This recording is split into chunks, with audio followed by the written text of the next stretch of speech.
Base 10 blocks are used in addition and subtraction beginning in grades K through 5. They help students build and develop their mathematical thought. The person credited with bringing the manipulative to the American classroom is Zoltan Deans. His goal was to improve children's knowledge about and attitude towards mathematics through hands-on experiences.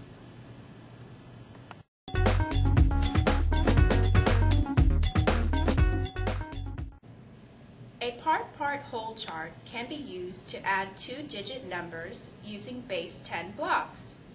To demonstrate, let us start by adding 34 plus 17. 34 has 3 tens and 4 ones. To represent this with base 10 blocks, we would need 3 longs and 4 smalls. We would place this in the top left small rectangle of the chart. 17 has 1 10 and 7 ones. To represent 17 with base 10 blocks, we would use 1 long and 7 smalls. We would place this in the top right small rectangle of the chart. To add 34 plus 17, we would move both parts to the lower rectangle to combine them to make a whole. We now have 4 longs and 11 smalls. To demonstrate regrouping, we can replace 10 smalls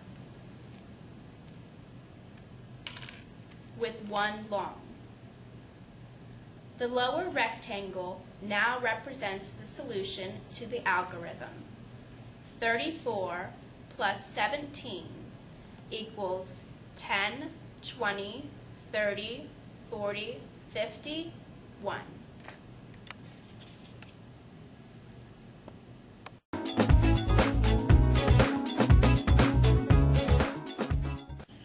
A part-part whole chart and base 10 blocks can be used to help you solve meaningful real-world problems. Let's try a word problem together. We're going to have a Halloween party for our class and Dr. Browning's class. Our class is in charge of bringing 1 brownie for every person that will be there. We need to know how many brownies to make, but all we have is how many people are in each individual class. There are 29 students in our class and 24 students in Dr. Browning's class. What are we going to do to find out how many brownies we need total? Would we add? What are we going to add? 29 and 24? Very good, Gina. Where did you get those numbers? Well, we have 29 students in our class, and Dr. Browning has 24. Very good. So we use our part-part whole chart. How many tens are in 29? 2. Very good. Go ahead and place them on the chart. How many ones are in 29? 9. Very good.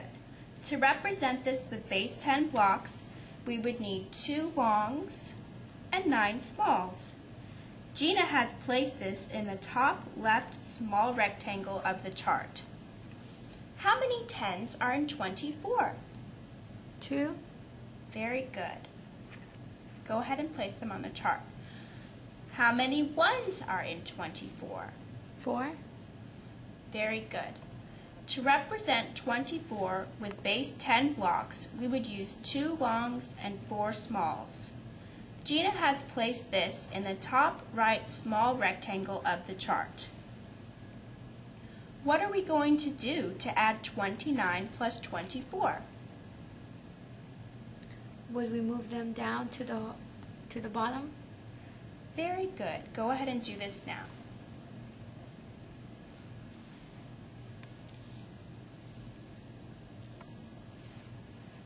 Gina has moved both parts to the lower rectangle to combine them and make a whole.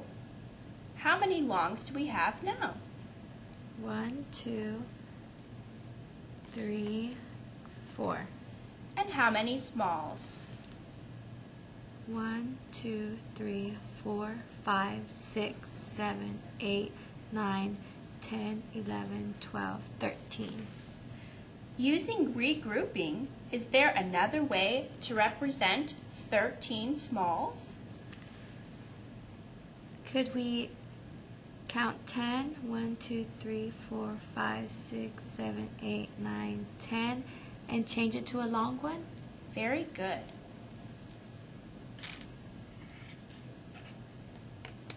The lower rectangle now represents the solution to our algorithm, 29 plus 24. What does that equal to, Gina?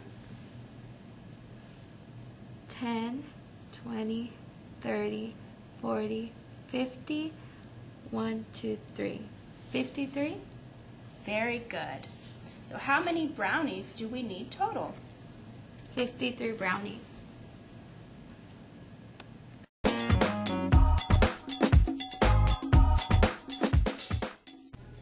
Okay, Gina, this worksheet looks really good.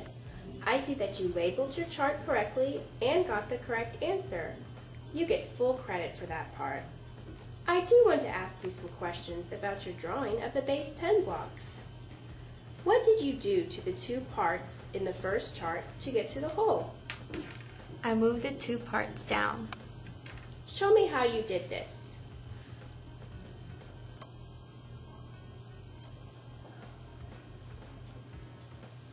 Very good.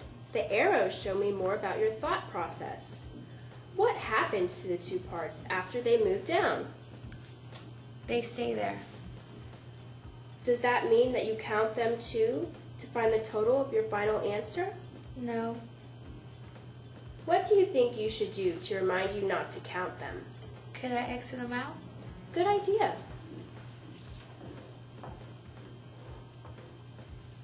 Go ahead and fix your bottom chart as well.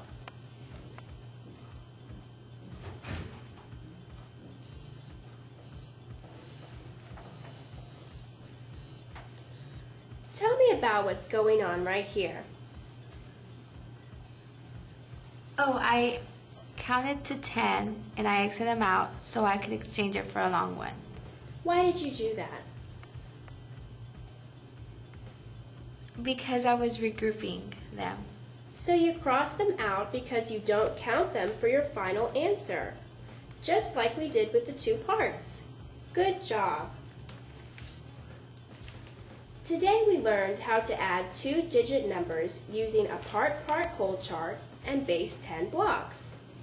Now we have another strategy to use in the real world.